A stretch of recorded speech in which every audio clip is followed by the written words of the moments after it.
బ్రహ్మోత్సవం ఇది బ్రహ్మోత్సవం బ్రహ్మాండ నాయకుని బ్రహ్మోత్సవం.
బ్రహ్మాండ నాయకుని నిత్యోత్సవం, ఆర్జిత బ్రహ్మోత్సవం.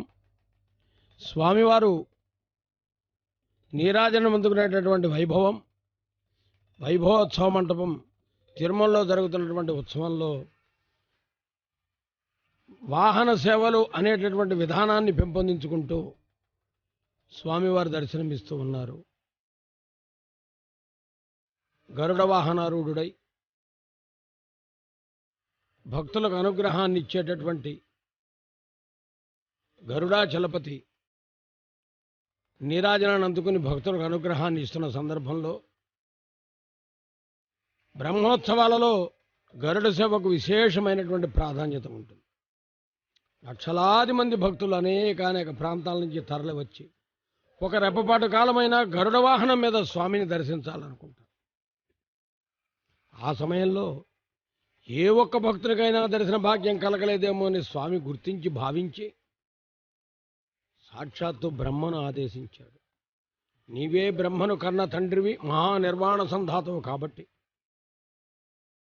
ఆయన సూచన మేరకు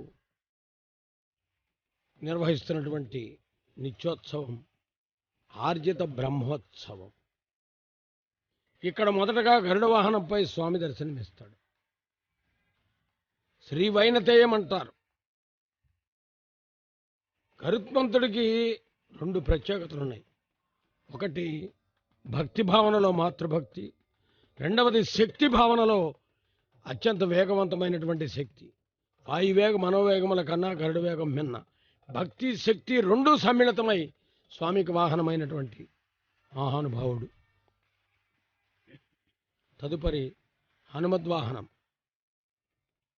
సుందరకాండలో రామానుగ్రహాన్ని పొందిన ప్రతి క్షణం కూడా హనుమంతుడు ధన్యుడయ్యాడు. హనుమద్వాహనం మీద స్వామిని దర్శించి మనము కూడా ధన్యులమవుతూ ఉన్నాం. త్రేతాయుగములో శ్రీరామచంద్రుడిగా అవతరించి హనుమంతుని యొక్క భక్తిభావనకు మెచ్చి అనుగ్రహాన్ని ఇచ్చినటువంటి స్వామి కలియుగములో వెంకటేశ్వర స్వామిగా వాహనము గావించి తిరిగి రామచంద్రుడి దగ్గరికి వచ్చి చూడామణిని ఇచ్చి జానకీదేవి క్షేమాన్ని తెలిపి జానకిరాముల అనుగ్రహానికి పాత్రుడైనటువంటి హనుమా వాయుకుమారా నీకు నమస్కారం. తదుపరి శేషవాహనం. ఆదిశేషుడు సమర్పణా భక్తికి తార్కాణమైనటువంటి వాడు. వైకుంఠంలో పానుపుగా వెలసి విరాజిల్లుతూ త్రేతాయుగములో రామానుజుడై హే రామానుజా అని పిలిచే విధంగా లక్ష్మణస్వామిగా రామస్య అనుజుడై, ద్వాపరయుగములో కృష్ణాగ్రజ అని పిలుస్తూ బలరాముడై, కలియుగములో ఇక్కడ వాహనమయ్యాడు. అన్నమయ్య కూడా సంకీర్తనలో శేషుడికి ప్రాధాన్యత ఇస్తూ వీడటే శేషుడు వెంకటాద్రి శేషుడు అంటాడు. మొదటి వాహనంగా బ్రహ్మోత్సవాల్లో కూడా శేషుడికి విశేషమైన ప్రాధాన్యత ఇచ్చాడు స్వామివారు. తరువాత అమ్మవార్లతో కలిసి స్వామివారు నీరాజనం అందుకుంటారు. మంగళాదీని మంగళ మధ్యాని మంగళాంతాని అన్నారు. మంగళ వాయిద్యములతో బ్రహ్మోత్సవ ప్రత్యక్ష ప్రసారం వీక్షించే భాగ్యం మనకు కలిగింది. శ్రవణానందంగా మంగళ వాయిద్యాలు విన్నాం. మరలా మంగళ వాయిద్యాలతోనే స్వామివారి అమ్మవారి నీరాజనాన్ని వీక్షించే భాగ్యం కూడా కలగబోతున్నది. ఉభయ దేవేరులతో స్వామిని దర్శిద్దాం. ఆ బాలగోపాలం భక్తితో నమస్కరిస్తుంటే మనం కూడా నమస్కారం చేస్తూ వేడుకుందాం. నమో వెంకటేశాయ.